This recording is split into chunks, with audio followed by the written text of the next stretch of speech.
नमस्कार किसान भाइयों। आज इस वीडियो में हम आपको बीजामृत जो है जीरो बजट नेचुरल फार्मिंग में जो 4 पिलर्स होते हैं, बीजामृत, जीवामृत, मल्चिंग और वास्पा, इसमें जो सबसे पहला पिलर है या जो स्तंभ कहें बीजामृत, बीजामृत को कैसे बनाया जाता है, उसके क्या महत्व है और फिर उसको कैसे यूज़ किया जाता है, इसके बारे में हम आज विस्तार से यहाँ पे चर्चा करेंगे। तो बीजामृत बनाने से पहले मैं थोड़ा सा इसके महत्व के बारे में आपको बता दूं कि बीजामृत का क्या महत्व है और इसे क्यों करना चाहिए। किसान भाइयों, हम जानते हैं कि मृदा में किसी भी बीज को अंकुरण करने के लिए सबसे ज़्यादा ज़रूरी जो होते हैं वो होते हैं माइक्रो ऑर्गेनिज्म या जिन्हें हम बोलते हैं सूक्ष्म जीव। और उस सूक्ष्म जीवों की संख्या को बढ़ाने के लिए बीजामृत को जो है बीजों के साथ में मिला के दिया जाता है, जो उनका अंकुरण तो बढ़ाते ही है, साथ साथ में अंकुरण के पश्चात उन्हें जो न्यूट्रिएंट या पोषक तत्वों की ज़रूरत पड़ती है उसकी पूर्ति भी ये कर देते हैं, जिससे उनका अंकुरण भी अच्छा होता है, पौधा बढ़वार भी अच्छी लेता है। स्टार्टिंग में वो बढ़ते भी, जब शुरुआती अवस्था उनकी होते हैं तब वो तेज़ी से बढ़ते भी हैं। तो बीजामृत को बनाते कैसे हैं, इसमें किन किन चीज़ों की ज़रूरत हो गया किसान भाइयों। बीजामृत बनाने के लिए हमें 5 चीज़ों की ज़रूरत पड़ती है। उसमें सबसे पहले है पानी, 20 लीटर पानी है। गौमूत्र है, देसी गाय का गौमूत्र है 5 लीटर।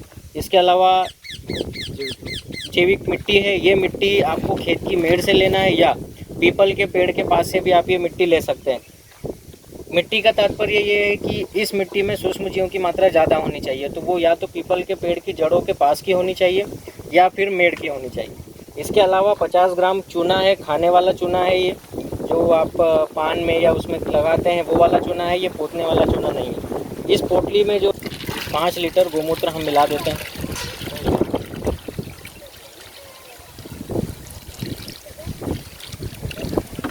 इसमें हम ये गोबर की पोटली को डुबा देते हैं, डुबा दें। अब इसमें हम 50 ग्राम चूना डालेंगे।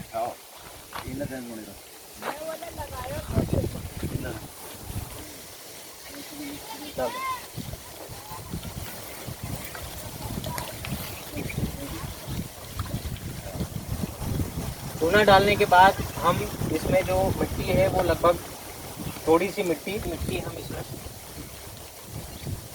मिला दें। ये करने के बाद किसान भाइयों, ये जो हमने इसमें देसी गाय का गोबर मिलाया है, एक बार अच्छे से इसे निचोड़ लेते हैं। फिर इसी पोटली को हम वापस इसमें डुबो के लगभग 12 घंटे या उससे 12 से 15 घंटे के लिए इसको डुबो के रख देंगे। प्रतुमंद इसको निचोड़ दो। इसको निचोड़ने से गोबर का जो रस है वो इस पानी में आ जाएगा। अब वो लकड़ी की सहायता से इसे हिला दें।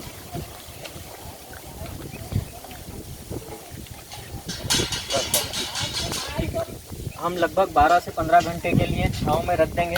12 से 15 घंटे के बाद ये आपका बीजामृत यहाँ बन करके तैयार हो जाएगा। फिर आप इस बीजामृत को अपनी जो बोने वाली फसल है उसके बीज का उपचार इससे कर सकते हैं। अब तीसरी बात जो आती है किसान भाइयों की, ये जो बीजामृत हमने बनाया, इस बीजामृत से बीज का उपचार कैसे किया जाए। तो अलग अलग फसलों के बीजों के लिए बीज उपचार करने की विधि अलग है, लेकिन यहाँ पे जो किसान हैं वो अभी सोयाबीन लगाने वाले हैं तो 1-2 दिन बाद, तो सोयाबीन में बीज उपचार इस बीजामृत के द्वारा कैसे किया जाता है। किसान भाइयों, सोयाबीन एक ऐसी फसल है जिसका जो बीज के ऊपर का आवरण होता है वो बहुत ही नाजुक होता है। अगर आप उसे ज़ोर से दबाएंगे तो वो आवरण टूट सकता है, जिससे उसका अंकुरण नहीं होगा या अंकुरण प्रतिशत उसका बहुत कम हो जाएगा। इसलिए सोयाबीन का बीज उपचार करते समय विशेष सावधानी रखनी है। सोयाबीन का बीज उपचार करने के लिए एक खुली हवादार जगह होना चाहिए जहाँ पे हमेशा छाँव रहे, जैसे कि ये जगह है, या आपका घर पे भी कोई जगह हो सकती है जहाँ पे हमेशा छाँव रहती हो और हवा आती जाती रहती है। ऐसी जगह पे फर्श पे हमें सोयाबीन को बिछा देना है। अब सोयाबीन बिछाने के बाद बात आती है मात्रा की। तो मात्रा में किसान भाइयों, अगर 100 किलोग्राम बीज है तो 100 किलोग्राम बीज पर 20 लीटर बीजामृत डाला जाता है या 20 लीटर बीजामृत से उसका उपचार किया जाता है। अगर आप 50 किलोग्राम बो रहे हैं तो आपको 10 लीटर बीजामृत से ही उसका उपचारित कर रहे हैं। अब अगर मान लीजिए 1 कुंटल या 100 किलोग्राम सोयाबीन आप बोने वाले हैं तो उसको पहले फर्श पर फैला दीजिए। उसके बाद उसके ऊपर ये जो बीजामृत बन के तैयार हुआ है उसका स्प्रे कर दीजिए या उसको छिड़क दीजिए। और छिड़कने के बाद बहुत ही हल्के हाथों से बीज को उपचारित कर दीजिए, जिससे कि वो ज़्यादा उसमें रगड़ ना हो। अब ये जो सोयाबीन का उपचारित बीज है, इसे रात भर के लिए सूखने के लिए छोड़ देना है। रात भर सूखने के बाद ये वापस से ड्राई हो जाएगा। ये जो बीजामृत का आवरण है, ये सोयाबीन के बीजों के ऊपर अच्छे से लग जाएगा। फिर इस बीज को आप बोने के लिए उपयोग कर सकते हैं।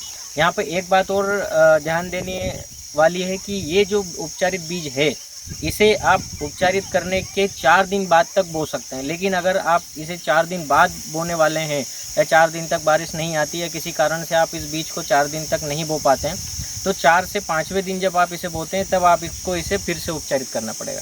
4 दिन तक ये उपचारित किया हुआ बीज आप खेत में बो सकते हैं। उसके बाद अगर करते हैं तो जब भी करें तब वापस से ठीक इसी तरह से बीजामृत तैयार करें और उस बीजामृत से पहले बीजों को उपचार करें और उपचार करने के बाद ही इसे अपने खेत में बोएं। धन्यवाद।